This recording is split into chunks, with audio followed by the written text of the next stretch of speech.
And far as the season finale goes, you know, not serious, anyway. As far as Amanda, actually, I was probably proud of her for saying, you know, I am going to ask Kyle to be back with me right in front of Jesse. Like, just said it. I would have been afraid. I would like... Old Jesse would have gone like, whoosh! I was scared for a minute that old Jesse was going to pop out. Because like, Jesse she got all intense and stood up, and like, I thought she was going to kill her. Like, I thought it would have been very Jesse. Lightning was going to come out of her eyes. Like... I thought it would have been... The power of Zeus! Basically, it was scary. It was that intense. Like... It would have been very Jesse because like she just like came and saved her, and then she was just like, what did you just say? But that shows how much Jesse has changed and that she did come to save Amanda because earlier Jesse wouldn't have. So that's our piece. Anyway, it's just me again, and I'm going to be discussing the future of Foss, Declan, and Lori. So in the interview, it basically says that Foss would kind of try to go live his own life, even though he's still really tainted from what happened with his wifey. That he would have to go live his own life, and that Declan would ultimately be like the Obi-Wan to Kyle's Anakin, if you really want to go that way.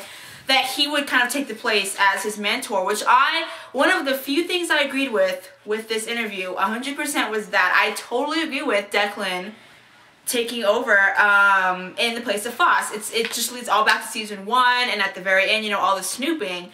And then season 2, you know, Declan was really emo for a while because Kyle didn't tell him anything, and then he was just there again. I feel like Declan's been kind of pushed to the back this season, though. Like, he didn't get that much screen time, but who really did? Steven. Anyway, that was subtle. So, yeah. But basically, Lori would have gone to pursue her music career, and Declan would have gone to train with Foss, and that Lori would have ultimately become a psychologist like her mom, and her and Declan would ultimately end up together, which I'm happy about, leave me be.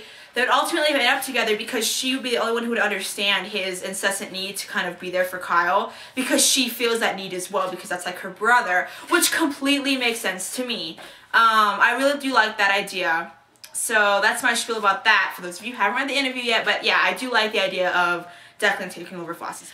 Okay, it's us two right now, and we are going to be discussing the future of Kyle's life. Basically, in the interview, it says that Kyle would have just kind of wandered the world being a kind of Gandhi figure, producing food where there wasn't, fishes and loaves, stuff like that, alternate energy sources, basically helping the environment.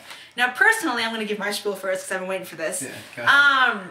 I like that idea. It's fine with me. It's just one of those things, like, I had never really thought about it that far away. Do you know what I mean? Like, I had never really thought about the ending days. Like, I always just kind of thought maybe...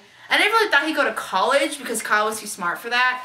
But I just didn't think he'd end up just kind of being alone and wandering the world. But maybe Declan would be there with him, kind of like a bromance. That'd be fine with me, I guess. But what's your spiel on that?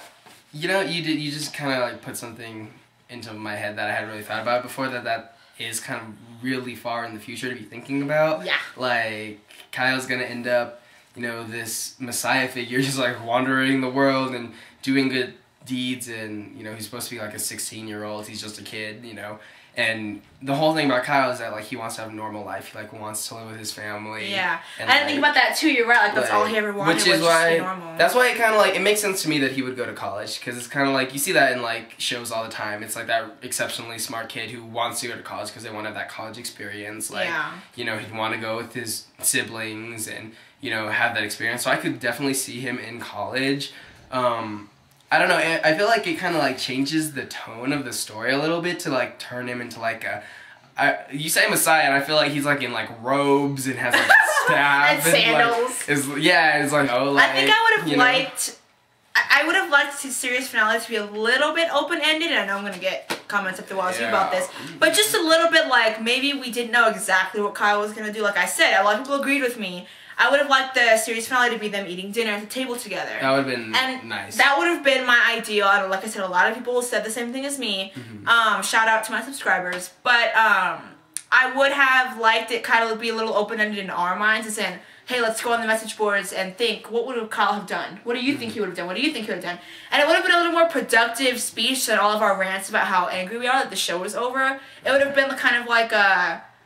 maybe to each his own, like what every person thinks Kyle would have done, that's what they can hold on to while the show is over. But now we have nothing, and that's why this interview, I didn't want to read it for a long time because I wasn't sure if I was going to agree with what would happen. Yeah. And also, things can change. Like I said, this is pure speculation. Exactly. If the fans aren't happy, then they have to change the storyline because your views go, whoosh, you know. And I don't think it was for lack of fans being happy this season. But yeah, so I guess I don't really agree with Kyle wandering the world helping people. That's just personal. You guys can comment at me whatever you want. But I kind of just would have liked it to be a little bit open-ended so that we could have all thought maybe in our own minds what he would have done. It's just kind of, it's just like, yeah, it's just too far. Like, he's definitely going to help people in the future in his life. He's going to, like, save the world. I don't know how or what, but, like, it's just too far. Can I, like, take a second to, like, sidebar and reference, you're talking about, like, a dinner scene? Like, I want to say season 2, episode 2, when, you know, when he finally comes back. And, like, he told him, like, the fake story of, like, where he's been and what happens with his parents. And, like, he's, like, gonna go back with the triggers. And he sits down and they're all talking about, like, back to normal and everything. And Josh is, like, too normal. And he pulls the whole phone trick. Thing! I was just thinking about that. Cute. The phone trick where he's, like, the phone's about to ring. And then the phone rings. And it turns out that he's the one who actually called. And just stuff like that. Those are, like, the best parts of Kyle XY. For me, anyway. Like, that's the most enjoyable. Yeah. I like to think that maybe Kyle, Jesse, and Declan would all, like, I made an Avatar reference earlier. Maybe they all hopped on Appa and they just went to, like, save the world. Maybe. They're waterbenders after all, so you never know. But that is my thoughts and Clay's thoughts and Deshaun's thoughts. Thank you for joining me for this kind of thing. It ended up being kind of lengthy. I'm sorry. Anyway, subscribe, rate, comment, all that good stuff, and I will see you guys soon for Greek and maybe Dollhouse. So that's it.